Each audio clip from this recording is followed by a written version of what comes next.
सुप्रभात बच्चों, मैं Vivekanand Chaturvedi education for skill online YouTube channel में आपका स्वागत करते हैं। जैसा कि इस वैश्विक महामारी कोरोना जो चल रही है, जिसके वजह से शिक्षण कार्य हम लोगों का विद्यालय के माध्यम से होता है, जिसे हम लोग ऑफलाइन कहते हैं, जो बाधित है इस समय। तो हम लोग अपने क्लासेस को ऑनलाइन स्टार्ट किए हैं, जो चल रहा है, और अपने विद्यालय के एजुकेशन फॉर स्किल चैनल से हम लोग इसको स्टडी कर रहे हैं। तो कक्षा 10वीं की जो गणित है, उसमें पहला क्या है आपका संख्या पद्धति। इसके अलावा एक चैप्टर आप लोगों ने पढ़ा होगा सर के माध्यम से। आज संख्या पद्धति जो है आपकी, इसको जो है मैं आपको थोड़ा सा इसके बारे में बताने की समझाने की कोशिश करूंगा। हालांकि जो आपका सिलेबस है कक्षा 10 का संख्या पद्धति का, उसमें आपको वास्तविक संख्याएं पढ़नी है। नंबर सिस्टम जो होता है, नंबर सिस्टम बहुत बड़ा टॉपिक है, इसमें बहुत सारे क्वेश्चंस होते हैं, बहुत सारे टॉपिक होते हैं, तरह तरह के जो है इसमें आपके मैटर्स अवेलेबल होते हैं, जिसमें आपको अपने सिलेबस में आपको वास्तविक संख्या पढ़ना है। क्या पढ़ना है? वास्तविक संख्या। क्लास 9 में भी आप लोगों ने संख्या पद्धति नंबर सिस्टम पढ़ा होगा। तो पहले अध्याय में बहुत सारी संख्याओं का परिभाषा और एग्जाम्पल दिया गया है। तो आज हम लोग जो है उसी के बारे में चर्चा करेंगे कि नंबर सिस्टम होता क्या है, इसके माध्यम से हम क्या क्या सीख सकते हैं। और हम लोगों का जो टॉपिक है वो आपका वास्तविक संख्या के बारे में हम लोगों को पढ़ना है, जिसमें पहला अध्याय जो है आपका, उसमें एक यूक्लिड प्रमेयिका है। उसी के माध्यम से हम लोग अभाज्य गुणनखंड विधि से क्या करते हैं, मतलब जो एलसीएम और एचसीएफ होता है किसी भी संख्या का, लसा और मसा, उसको निकालने के लिए हम लोग भाग विधि और गुणनखंड विधि का प्रयोग करते हैं। तो अभाज्य गुणनखंड विधि से एलसीएम एचसीएफ कैसे निकालते हैं उसको सीखेंगे।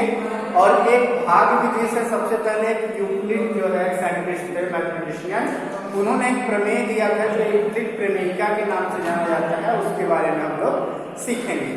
तो आज इस वीडियो में हम लोग संख्या के बारे में जानते हैं कि संख्या क्या होती है, कितने प्रकार की होती है, इसके एग्जाम्पल्स क्या होते हैं, इनके डेफिनेशंस को अगर हमें बताना होगा, एक्सप्लेन करना होगा, तो हम कैसे देंगे। ठीक है, आप लोग बोर्ड एग्जाम में हैं, तो दोनों चीजें आपको ध्यान में रखना होगा कि आपको जानकारी, जो नॉलेज होता है, टॉपिक्स की जानकारी भी होनी चाहिए, और आपका जो सिलेबस है उसके अकॉर्डिंग। ये नहीं कि जो सिलेबस में है तो उतना ही पढ़ना है, थोड़ा सा एक्स्ट्रा ऑर्डिनरी चीजें आपको होनी चाहिए।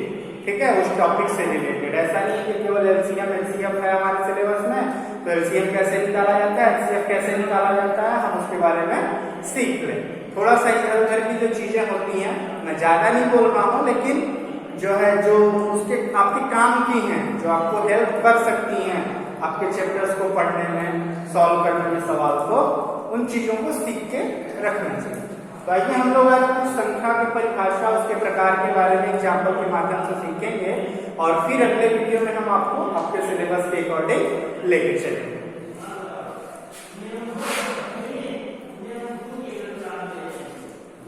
देखिए, सबसे पहले बचपन से ही हम लोग सीखते आ रहे हैं गिनती, और दूसरी चीज होती है आपकी संख्या। क्या हम लोग कभी ये सोचे कि संख्या का निर्माण कैसे होता है?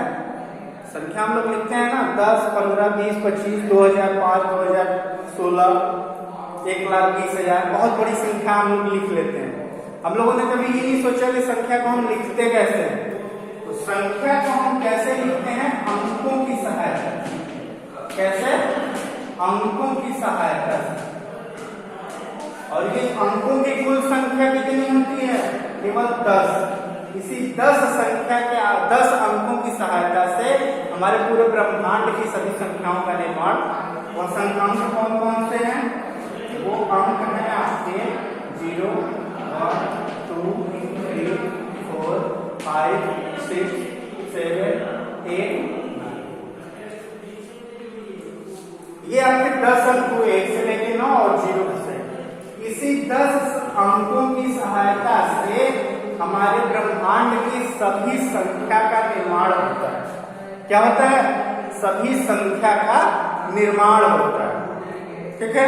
अब अगर हमें संख्या को परिभाषित करना हुआ कि संख्या होती क्या है, तो हम क्या करते हैं? ऐसी वे सभी चीजें, ठीक है, जैसे जिनसे क्या हो, किसी के परिमाण का, यानी कि उसके गुणात्मक संख्यात्मक मान का बोध हो। जैसे हम लोग संख्या किसे कहेंगे? संख्या हम उसे कहेंगे कि जिस चीज को हम लिख रहे हैं, जिसको बता रहे हैं, उसके माध्यम से क्या हो, किसी चीज के संख्यात्मक मान का बोध। जैसे मैंने बोल दिया एक, तो उस एक से क्या होगा? जैसे एक कलम हो गया, एक किताब हो गया, एक कॉपी हो गया, एक टेबल हो गया, एक मोबाइल फोन हो गया। इस तरह से हमने बोल दिया 15 पेंसिल, तो वो 15 क्या कर रहा है? पेंसिल के संख्यात्मक मान को बता रहा है कि पेंसिल कितना अवेलेबल है? 15। ठीक है। तो संख्या को हम परिभाषित क्या करेंगे कि वे सभी चीजें जिनके माध्यम से किसी भी चीज के संख्यात्मक मान का बोध हो, उसे हम क्या कहेंगे? संख्या। और आप बिल्कुल सरल और स्पष्ट चीजों में बोलना चाहते हैं तो हम सीधे एक लाइन में बोल सकते हैं कि जो संख्यात्मक मान का बोध कराता है उसे हम क्या कहते हैं? संख्या कहते हैं। क्या कहते हैं? संख्या। संख्या। और दूसरा परिभाषा क्या कह सकते हैं हम? कि अंकों से जो निर्मित होता है, अंकों से जो निर्मित होता है उसे हम संख्या कहते हैं। दो सरल 3 परिभाषा मैंने आपको बताया। एक सबसे लंबी वाली जो परंपरा हम लोगों की चलती है, हम लोग उसी को याद करते हैं, रखते हैं। उसे याद करने की जरूरत नहीं है, आप चीजों को समझ के पढ़िए। जितना आप अपना, हम जो कह रहे हैं उसको भी मत सुनिए, हमारी चीजों को सुन के, किताब का देख के जितना आप अपने अकॉर्डिंग चीजों को गेन कर पाएंगे, अपने शब्दों में उसको ट्रांसलेट कर पाएंगे, वो आपके लिए सबसे ज्यादा बेनिफिटेबल होगा। मैंने क्या बताया? पहली परिभाषा कि वे सभी चीजें जिनसे किसी के संख्यात्मक मान का बोध हो, उसे हम क्या कहेंगे? संख्या कहेंगे। फिर मैंने आपसे क्या कहा? तो उसको भी हटा दीजिए। आप क्या बोलिए? जिससे संख्यात्मक मान का बोध हो उसे हम संख्या कहेंगे। वो भी कठिन लग रहा है, उसको भी हटा दीजिए। आप सीधा सीधा बोलिए कि अंकों की सहायता से जो निर्मित होता है उसे हम संख्या क्या कहते हैं? अब हमारा एक प्रश्न आता है गिनती। गिनती हम किसे कहते हैं? कहते हैं आप तो गिनती किसे कहते हैं? संख्या जो होता है, जैसे हिंदी में क्या होता है, हिंदी वर्णमाला का जो व्याकरण पढ़ेंगे आप लोग, टेंथ में नहीं होगा तो आगे आपको मिलेगा। उसमें एक होता है अक्षर। क्या होता है? अक्षर। और एक होता है ध्वनि। दोनों चीजें एक ही होती हैं, केवल ये परिस्थिति के अनुसार बदलती है। क्या होता है? दोनों चीजें एक ही होती हैं परिस्थिति के अनुसार। जैसे कि मैंने लिखा आपका क, क्या लिखा? क। तो जब तक हम इसे लिखित रूप नहीं देंगे, यानी कि इसका जो हिंदी वर्णमाला है उसको हम अक्षर कब बोलेंगे? जब तक हम उसको लिखित रूप न दें, यानी कि वर्णमाला का मौखिक रूप ध्वनि कहलाता है। क्या कहलाता है? वर्णमाला का मौखिक रूप ध्वनि कहलाता है और लिखित रूप अक्षर कहलाता है। ठीक है। उसी तरह से संख्या होती है। संख्या के 2 प्रारूप होते हैं। संख्या का मौखिक रूप जो होता है वह गिनती कहलाता है, और संख्या का जो लिखित रूप होता है वह संख्या कहलाता है। यानी कि ऐसे भी कह सकते हैं आप, ये जो अंक है, अंकों का हमने बोला ना कि अंकों से जो निर्मित होता है उसे क्या कहते हैं? संख्या कहते हैं। तो अंकों के मौखिक रूप को हम गिनती कहते हैं और अंकों के लिखित रूप को हम क्या कहते हैं? संख्या कहते हैं। और इसी अंकों के आधार पे आप 1 अंक की संख्या, 2 अंक की संख्या, 3 अंक की संख्या, 4 अंक की संख्या, 5 अंक की संख्या ऐसे निकालते हैं। ठीक है। उसके बाद ये जो बेसिक चीजें होती हैं पढ़ने की, जितनी जानकारी आपको होनी चाहिए, फिर हम क्या करते हैं? उन्हीं को अंकों में, शब्दों में लिखना सीखते हैं, उनका स्थानीय मान सीखते हैं। ठीक है। इस तरह से हम जो है उसको आगे बढ़ाते जाते हैं संख्या। अब आइए फिर हम देखते हैं कि संख्या का प्रकार क्या होता है, संख्या कितने प्रकार की होती है।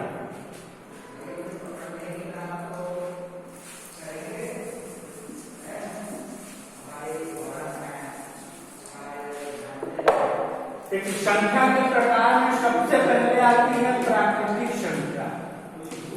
क्या आती है? प्राकृतिक संख्या। इसको हम लोग नेचुरल नंबर इंग्लिश में बोलते हैं और इसे हम लोग कैपिटल एन से दिखाते हैं। किससे? Capital N for natural. अब प्राकृतिक संख्या का होता है जो भी काउंटिंग नंबर होता है, यानी इसकी अगर हम परिभाषा दें तो जिनकी सहायता से, जिन संख्याओं की सहायता से हम गिनने का काम करते हैं, किसी के संख्यात्मक मान का बोध करने का काम करते हैं, दैट इज नेचुरल नंबर। वो होती है आपकी प्राकृतिक संख्या और ये स्टार्ट होती है कहां से? आपकी 1 2 3 4 एंड सो ऑन। दूसरा होता है आपका पूर्ण संख्या। क्या होता है? पूर्ण संख्या।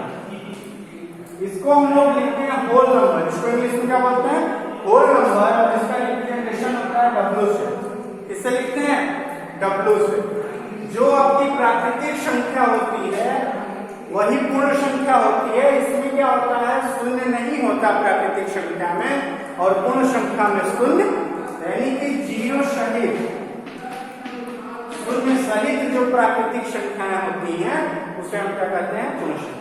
यहाँ एक छोटा सा प्रश्न बनता है, अक्सर कर लोग पूछ देते हैं, जैसे क्या होता है कि आप किसी से कहीं जाइए कहीं आइए तो लोग क्या होते हैं ना कि इस तरह के प्रश्न को पूछते हैं जिसको हम कभी केयर नहीं करते। उसका आंसर भी हमें पता होता है लेकिन हम केयर नहीं कर पाते, समझ नहीं पाते और हम आंसर देने में असफल हो जाते। जैसे कोई पूछता है, जैसे हम ये जानते हैं, हमने परिभाषा आपको बता दिया, आप जान गए कि जिन संख्याओं की सहायता से हम गिनने का काम करते हैं, जिन संख्याओं की सहायता से किसी चीज के संख्यात्मक मान का बोध होता है उसे हम प्राकृतिक संख्या कहते हैं। और वो शुरू होता है 1 2 3 4।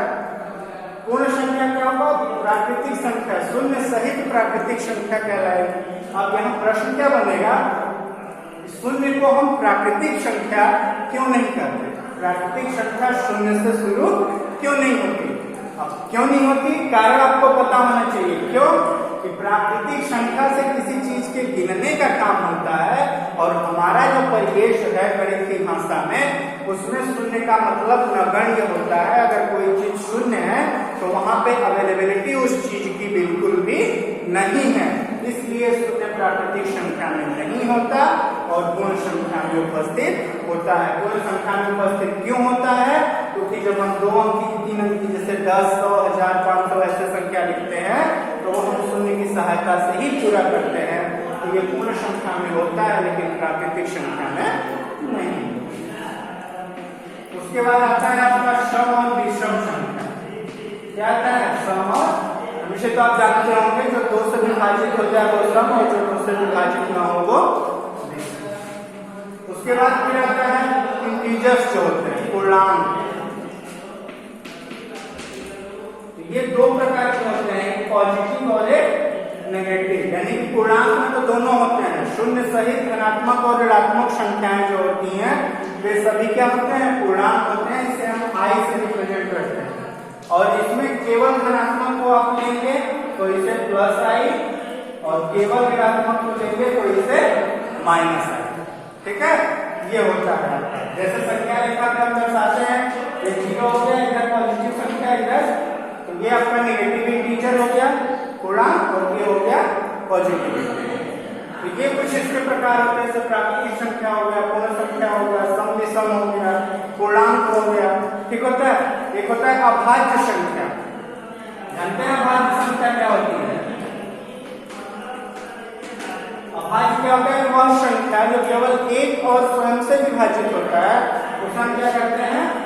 अभाज्य संख्या कहते हैं। क्या कहते हैं? अभाज्य संख्या। तो ये कुछ बेसिक चीजें थी संख्या के बारे में जो आप लोग, हमें उम्मीद है अच्छे से जानते भी होंगे, लेकिन हमने फिर से आपको समझाने की कोशिश की। और ये सब जो होते हैं ये 2 प्रकार की होती हैं। संख्या वास्तव में 2 प्रकार का होता है, एक वास्तविक संख्या और एक आभासी संख्या। तो वास्तविक संख्या के ही ये सब रूप है, आभासी संख्या हमारे सिलेबस में नहीं है। ठीक है, तो वास्तविक संख्या का ही ये रूप है। रियल नंबर्स जो होता है उसी सब में ये आते हैं, उन्हीं वास्तविक संख्या को हम लोगों को पढ़ना है। तो अगले वीडियो में हम लोग अपने अपने सिलेबस के अकॉर्डिंग वास्तविक संख्या और जो प्रमेय या फिर आगे के जो टॉपिक्स हैं उसको हम लोग क्लियर करेंगे। तो थोड़ा सा आज मैंने शुरुआत किया, उम्मीद करता हूँ आपको लेक्चर अच्छा लगा होगा। अगर चीजें अच्छी लगी हो तो आप कमेंट भी कर सकते हैं हाँ या ना में, या अगर कुछ कमी हो तो उसके बारे में भी आप बता सकते हैं। फिर हम लोग अगले वीडियो से अपने टॉपिक को आगे बढ़ाएंगे। तब तक के लिए धन्यवाद।